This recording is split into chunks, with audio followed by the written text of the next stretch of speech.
जय हिंद दोस्तों, आपका अपने YouTube चैनल PSW आर्ट्स में स्वागत है। आज मैं लेके आऊँ आपके लिए एक और नई वीडियो हिस्ट्री से रिलेटेड, जिसमें हम जानेंगे रिलीजियस रिफॉर्म्स के बारे में। धार्मिक सुधार आंदोलन जो भी हुए हैं इंडिया में, धार्मिक सुधार आंदोलन, उससे संबंधित सारी डिटेल को जानने की कोशिश करेंगे और सभी चीजों को एक्सप्लेन करने की कोशिश करेंगे। तो सबसे पहले बात करें, अगर हम धार्मिक सुधार, ये पॉइंट मैंने बनाए हैं, इन पॉइंटों को हमको सबको एक्सप्लेन करना है।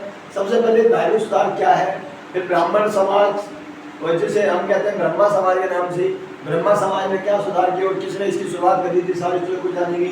फिर महाराष्ट्र में धार्मिक सुधार आंदोलन हमारे को किस प्रकार देखने मिलता है, उसके बाद रामकृष्ण विवेकानंद द्वारा धार्मिक सुधार किस प्रकार किए गए, फिर स्वामी दयानंद और आर्य समाज द्वारा थियोसॉफिकल सोसाइटी, फिर उसके बाद में सैयद अहमद खान के द्वारा अलीगढ़ आंदोलन की शुरुआत किस प्रकार की गई, फिर मोहम्मद इकबाल के बारे में जानेंगे, फिर पारसियों में धार्मिक सुधार किस प्रकार हुए, फिर एंड में सिखों में धार्मिक सुधार किस प्रकार हुए।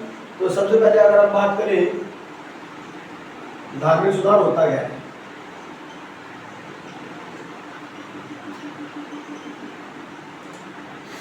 Okay, religious reform. तो विज्ञान, जनतंत्र और राष्ट्रवाद,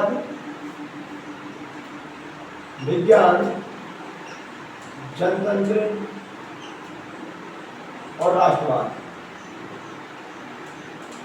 विज्ञान, जनतंत्र और राष्ट्रवाद जो है, इनमें जो भी बदलाव हो रहे थे आधुनिक दुनिया में, इनकी आवश्यकता के अनुसार अपने समाज को ढालने की जो इच्छा थी है, उसमें परिवर्तन करके जो समाज था और धर्म था उसमें सुधार करने की आवश्यकता थी।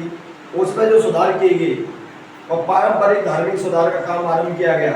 इनका कारण था, धर्म उन दिनों जनता के जीवन का एक अभिन्न अंग था और धर्म में सुधार की आवश्यकता थी ताकि समाज को एक सभ्य समाज बनाया जा सके। धार्मिक सुधार के बिना सामाजिक सुधार भी कुछ खास संभव नहीं थे, इसलिए सबसे पहले धार्मिक सुधार पर जोर दिया गया। तो धार्मिक सुधार में कहा गया, बस जो अपने पारंपरिक धर्म था हमारा, उसमें कुछ चीजों को बदलाव कर दिया गया। जो रूढ़िवादी सोच थी और जो अंधविश्वास थे, उनको खत्म करने पर जोर दिया गया था इसमें। ओके, तो इसी को धर्म सुधार के नाम से जाना जाता है। अगर हम बात करें, सबसे पहले पहला पॉइंट जो हमारे देखने मिलता है इसमें, वो देखने मिलता है ब्रह्म समाज। इसकी स्थापना कब हुई? 1827। किसके द्वारा की गई थी इसकी स्थापना? राजा राम मोहन रॉय।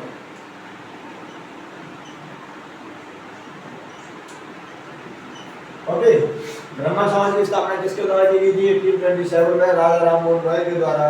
और राजा राम मोहन रॉय की ब्रह्मा परंपरा को 1843 के बाद किसने बढ़ाया आगे? देवेंद्रनाथ ठाकुर ने। 1843 के बाद किसने बढ़ाया था आगे इसको?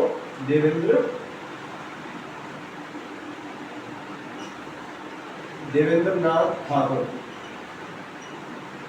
देवेंद्रनाथ ठाकुर के द्वारा 1843 के बाद इसको आगे बढ़ाया गया। ब्रह्मा समाज के जो भी नियम थे, उन्होंने इस सिद्धांत को का भी खंडन किया कि वैदिक ग्रंथ अनुल्लंघनीय है। 1866 के बाद इस आंदोलन को केशव चंद्र सेन ने बढ़ाया। केशव चंद्र सेन,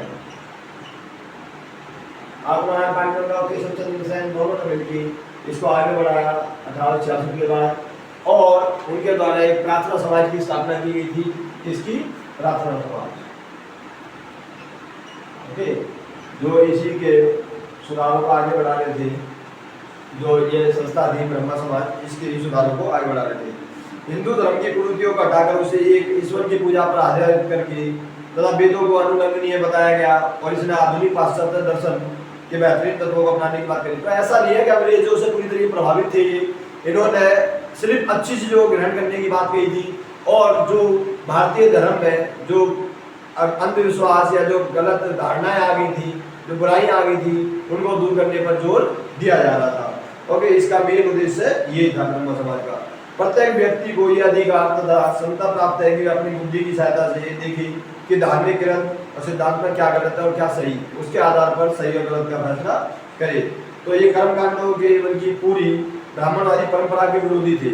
ओके, पूरी ब्राह्मणवादी प्रथा के विरोधी थे। किसका विरोध करा था ब्रह्म समाज ने? ब्राह्मणवादी परंपरा का। ओके, कौन सी परंपरा का? ब्राह्मणवादी। ब्राह्मणवादी परंपरा का विरोध किया। ओके, ब्राह्मणवादी परंपरा का विरोध किया और कर्म कांड जो भी थे उन सबका विरोध किया। वे बिना किसी पुरोहित की मध्यस्थता के ईश्वर की पूजा करते थे। जो ये ब्राह्मण थे उनका उन्होंने इसलिए विरोध किया कि उनका मानना ये था कि हर व्यक्ति सक्षम होता है, अपने विवेक से सारे कार्य कर सकता है, धर्म को जान सकता है, धर्म ग्रंथ क्या है, ईश्वर से सीधा डायरेक्टली कनेक्शन कर सकता है। ब्रह्मा समाज अपने आंतरिक कलह के कारण 20वीं सदी के उत्तरार्ध में कमजोर पड़ गया और इसके अलावा इसका प्रभाव अधिकांश नगरीय शिक्षित वर्ग में देखने को मिला। हमारे को जो शिक्षित लोग थे सिर्फ उन्हीं तक इसका हमारे को प्रभाव देखने को मिला। प्रभाव शिक्षित वर्ग पर पड़ा। जो ब्रह्मा समाज का प्रभाव था वो सिर्फ शिक्षित वर्ग पर पड़ा और बाकी और किसी भी वर्ग पर नहीं देखने को मिला। ज्यादा हमारे को तो ये बहुत सीमित क्षेत्र तक सिमट कर रह गया था। उसके बाद अगर हम बात करें नेक्स्ट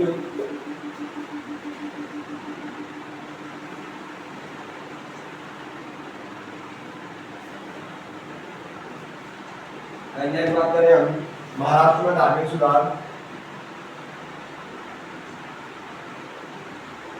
महाराष्ट्र में धार्मिक सुधार तो इसकी अगर हम शुरुआत माने तो बम्बई प्रांत में धार्मिक सुधार कार्य का आरंभ जो है परमहंस मंडली ने किया। इसकी शुरुआत 1840 में परमहंस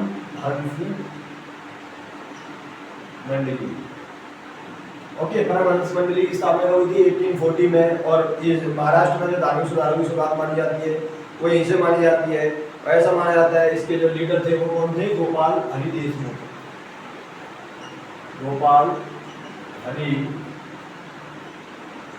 देशमुख जिन्हें किस नाम से जाना जाता है? लोकहितवादी। लोकहितवादी के नाम से भी जाना जाता है गोपाल हरि देशमुख को।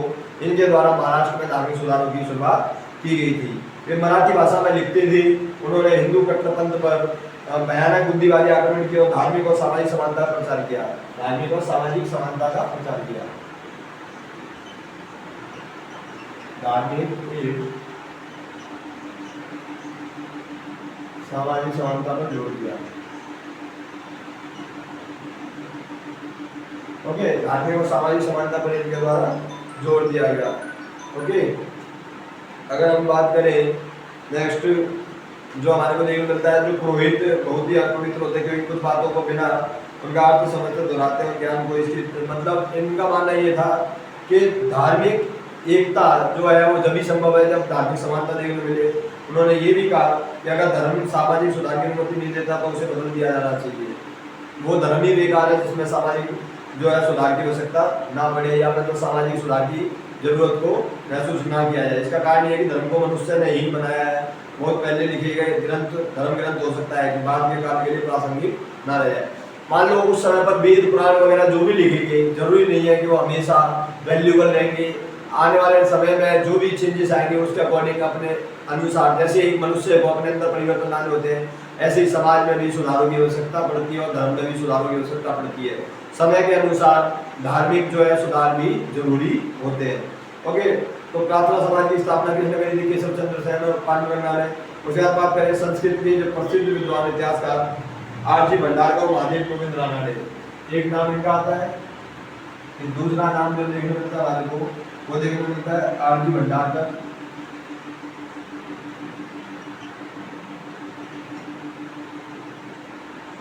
आरजी भंडारकर और तीसरा एमजी रानडे।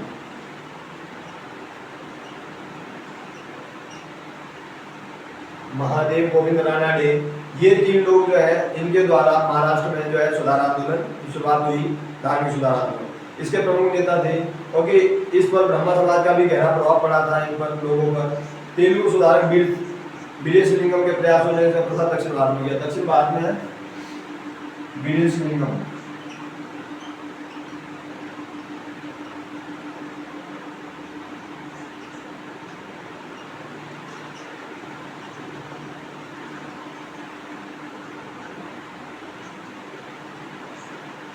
दक्षिण भारत में प्रचार प्रसार किसके द्वारा किया गया? इसका वो करा गया वीरेशलिंगम के द्वारा।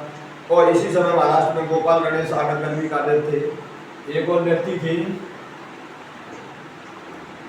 महाराष्ट्र में गोपाल गणेश आगरकर।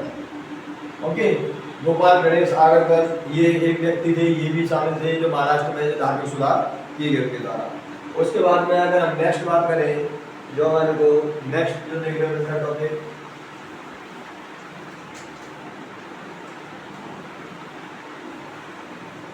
तो हमने महाराष्ट्र के बारे में बात करी, ब्रह्म समाज के बारे में बात करी। तीसरे नंबर पे हमारे को जो टॉपिक देखने को मिलता है रामकृष्ण और विवेकानंद। ओके, रामकृष्ण और विवेकानंद।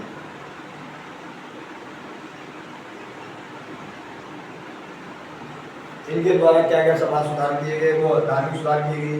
तो रामकृष्ण परमहंस जो कि एक रामकृष्ण परमहंस ये किसके गुरु थे? ये विवेकानंद जी के गुरु थे। जो विवेकानंद जी थे उनके गुरु थे रामकृष्ण परमहंस, एक संत चरित्र व्यक्ति थे और जो त्याग ध्यान भक्ति की पारंपरिक विधियों से धार्मिक मुक्ति पाने विश्वास रखते थे। और इनके द्वारा धार्मिक सत्ता ही खोज और स्वयं ईश्वर का अनुभव करने के उद्देश्य से देखे, हाँ इन्होंने अपने आप में ईश्वर को महसूस किया था, गॉड को महसूस किया था। वे मुस्लिम और ईसाई उत्तर विदेशों के साथ भी रहे। उन्होंने बार बार इस बात पर जोर दिया कि ईश्वर तक पहुंचने और मुक्ति पाने के कई मार्ग हैं और ये कि मनुष्य की सेवा ईश्वर की सेवा है, क्योंकि मनुष्य ईश्वर का ही बुद्धिमान रूप है, कि ईश्वर के रूप में ही मनुष्य को माना जाना चाहिए और मनुष्य ही एक ईश्वर का रूप है। तो इन्होंने इस चीज पर, धारणा पर जोर दिया। उनके धार्मिक संदेशों को उनके महान शिष्य कौन थे? स्वामी विवेकानंद ने प्रचारित किया और समकालीन भारतीय समाज की आवश्यकता के अनुसार ढालने का प्रयास किया। उन्होंने फिर बाद में किसकी स्थापना करी? रामकृष्ण परमहंस, विवेकानंद जी के द्वारा रामकृष्ण परमहंस 1897।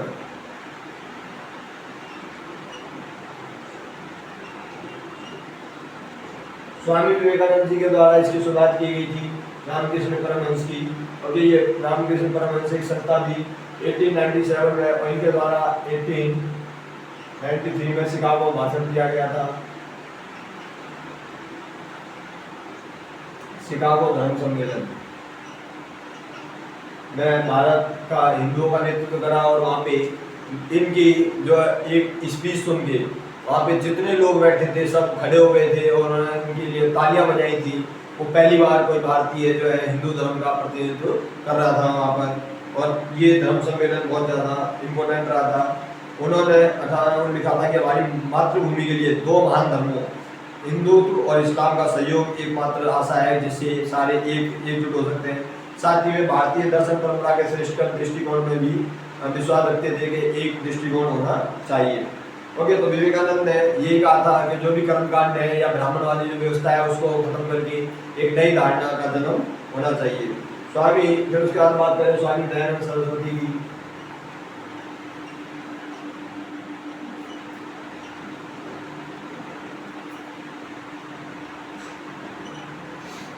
इन्होंने कौन से उसकी संस्था की स्थापना करी थी? वो करी थी आर्य समाज 1875 में। ओके, आर्य समाज की स्थापना कब करी थी? 1875 में स्वामी दयानंद सरस्वती के द्वारा। उत्तर भारत में हिंदू धर्म के सुधार का बीड़ा आर्य समाज ने उठाया था कि उत्तर भारत में जो है सुधार किए जाएंगे। उत्तर भारत में धार्मिक सुधार, इसका बीड़ा किसने उठाया था? वो उठाया था आर्य समाज ने। ओके, आर्य समाज के नेतृत्व कौन कर रहे थे? लीडर कौन थे इसके? वो थे स्वामी दयानंद सरस्वती। और 1875 में जब इन्होंने स्थापना करी उसके बाद उनका मानना था कि तमाम झूठी शिक्षाओं से भरे पुराणों की सहायता से स्वार्थी व अज्ञानी पुरोहितों ने हिंदू धर्म को भ्रष्ट कर दिया है, कि जो ब्राह्मणों ने जो पुराण बनाए हैं वो एक तरह से बिल्कुल झूठे हैं और पूरी तरीके से उनमें गलत बातें दी गई हैं। मतलब जो कर्म कांड है उसमें सिर्फ ब्राह्मणों को ऊंचा दिखाया गया है, बाकी सभी जातियों को, सभी वर्णों को नीचा दिखाया गया है। तो ऐसा किस धर्म में लिखा होगा कि आज यहाँ पे ऊंच नीच देखने को मिले? उन्होंने बात की उन सभी धार्मिक विचारों को रद्द कर दिया जो वेदों से मेल नहीं खाते थे। तो वेदों में अलग है और बादल अलग है। तो ये इन्होंने कहा था कि वेदों तो उनके अन्न में मिलने था, पर इस तरह की पूर्ण निबंधता ने उनकी शिक्षा को रूढ़िवादी रंग में रंग दिया है। और इनका दृष्टिकोण ये था, इनका मानना ये था कि वेदों की ओर लौटो। इनके द्वारा नारा भी दिया गया था, वेदों की ओर लौटो। स्वामी दयानंद सरस्वती।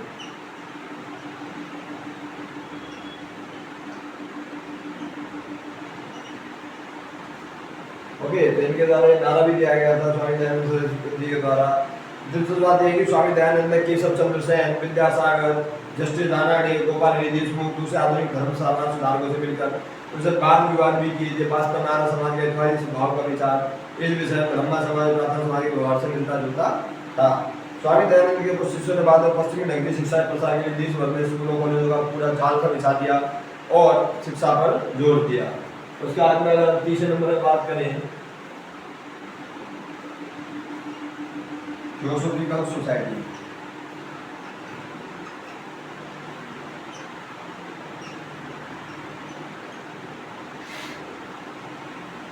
इसकी जो स्थापना है वो कब करी थी, किसने करी थी? तो अगर हम बात करें इसकी 1886 में मैडम HP ब्लावस्की, मैडम HP ब्लावस्की के द्वारा इसकी स्थापना की गई थी, थियोसॉफिकल सोसाइटी की। और इनका मानना भी बाद में भारत आ गए और उसके बाद में इन्होंने इसका मुख्यालय यहाँ पे बना दिया। 18 में भारत आने वाली श्रीमती एनी बेसेंट जो है वो भी थियोसॉफिकल सोसाइटी से प्रभावित होकर भारत में रही थी और आंदोलन जल्दी भारत में पूरे में फैल गया इनका आंदोलन। थियोसॉफिकल प्रचार करते थे कि हिंदुत्व, जरथुस्त्र मत मतलब पारसी धर्म, बौद्ध मत जैसे प्राचीन धर्मों को स्थापित तथा मजबूत किया जाए। हिंदुत्व, जरथुस्त्र और बौद्ध मत को पुनः स्थापित करने पर जोर दिया।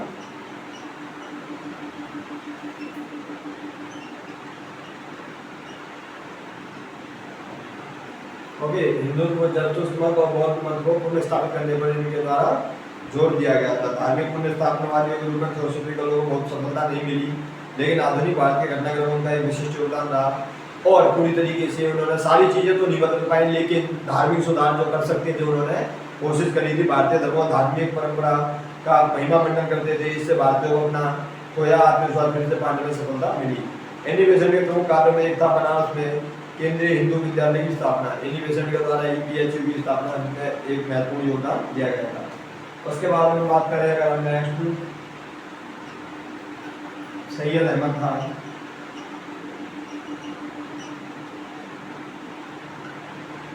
तथा अलीगढ़ आंदोलन।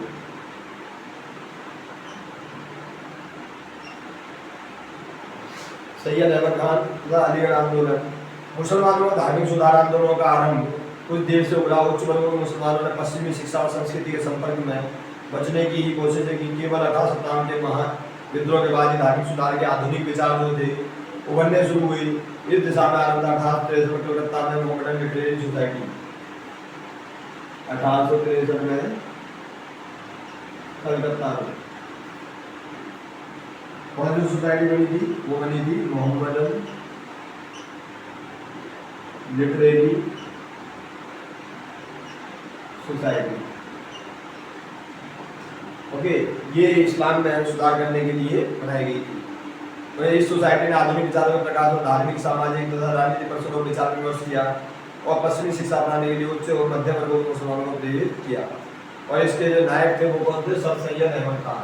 ओके, सर सैयद अहमद खान के द्वारा इनमें ये बताया गया धर्म अगर समय के साथ नहीं चलता तो वह जड़ हो जाएगा। मतलब अगर समय के अनुसार उसमें बदलाव नहीं लाएंगे तो वो एक जड़ चेतन हो जाएगा और कोई फायदा नहीं रहेगा। धर्म नहीं रह जाएगा अगर धर्म में समय के अनुसार परिवर्तन नहीं लाएंगे।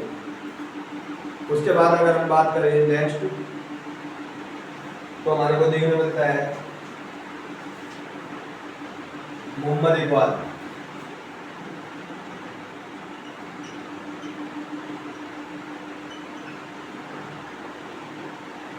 मोहम्मद इकबाल आधुनिक भारत के महानतम कवियों में एक मोहम्मद इकबाल जो है अपनी कविता द्वारा नौजवान मुसलमानों तथा हिंदुओं के दार्शनिक जो धार्मिक दृष्टिकोण पर गहरा प्रभाव डाला था। ओके, मोहम्मद इकबाल ने जो है अपनी कविता द्वारा नौजवान मुसलमानों पर, ठीक है, बहुत प्रभाव डाला था। नौजवान मुसलमानों पर कविताओं के माध्यम से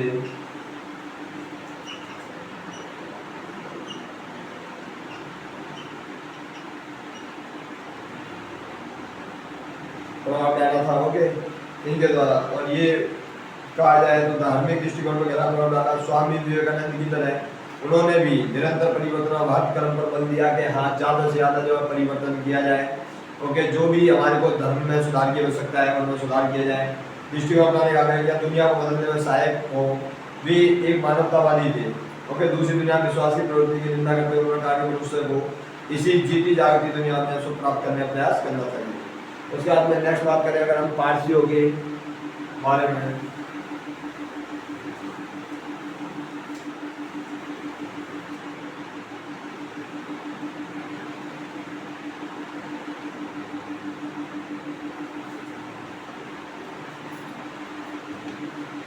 पारसियों में धार्मिक सुधार।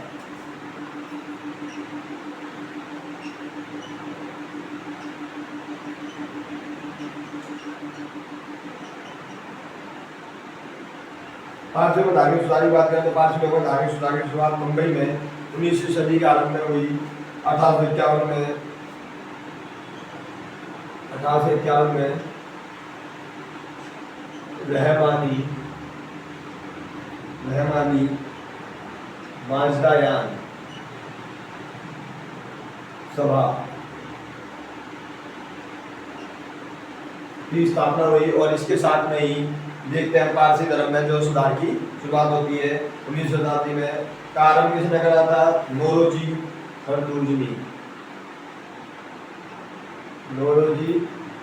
फरदूजनी, इनके द्वारा इसकी स्थापना की गई थी सभा की। और दादा भाई नौरोजी, एम.एस. बंगाली, अन्य लोगों ने भी इसमें अपना योगदान दिया था। इन सभी ने धर्म के क्षेत्र में हावी-हुडीवाद के खिलाफ आंदोलन चलाया। स्त्रियों की शिक्षा और विवाह कुल मिलाकर कहा जाए तो स्त्रियों की सामाजिक स्थिति पर जोर दिया था। स्त्रियों की सामाजिक स्थिति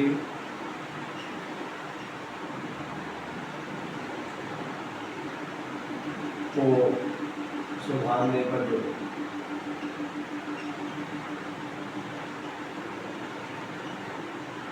ओके, जो इनके द्वारा किया गया जिसमें दादा भाई नौरोजी भी शामिल थे। अगर हम बात करें फारसी लोगों सामाजिक क्षेत्र में पश्चिमीकरण की दृष्टि से भारतीय समाज के सबसे अधिक विकसित बन गए। और अभी आपको पता होगा रतन टाटा इत्यादि ये सब भी जो थे पारसी ही थे। सिखों में धार्मिक सुधार की बात करें अगर हम, सिखों में धार्मिक सुधार,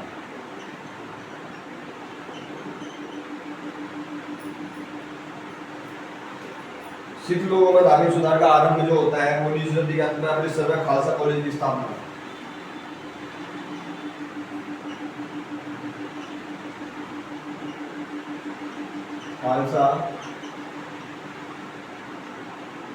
खालसा कॉलेज की स्थापना के साथ में जो है सिख धर्म में जो है शुरुआत होती है धार्मिक सुधार की। और सुधार के प्रयासों को 1920 के आंदोलन पंजाब में अकाली आंदोलन का आरंभ हुआ। 1920 अकाली आंदोलन की शुरुआत।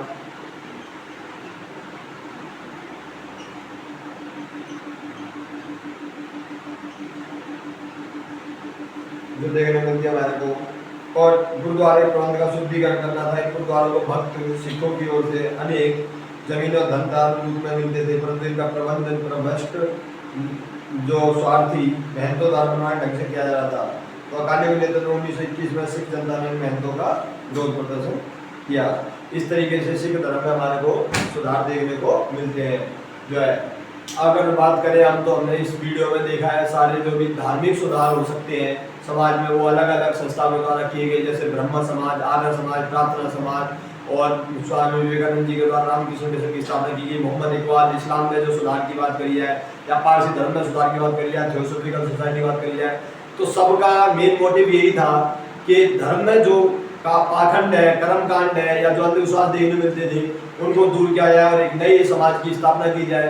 एक नए धर्म में जो परिवर्तित धर्म है, मतलब कहा जाए तो जो धर्म में जिन परिवर्तनों की आवश्यकता थी उन परिवर्तनों को करते हुए और एक नए धर्म की स्थापना के रूप में जन्म देना, इनका सबका उद्देश्य यही था।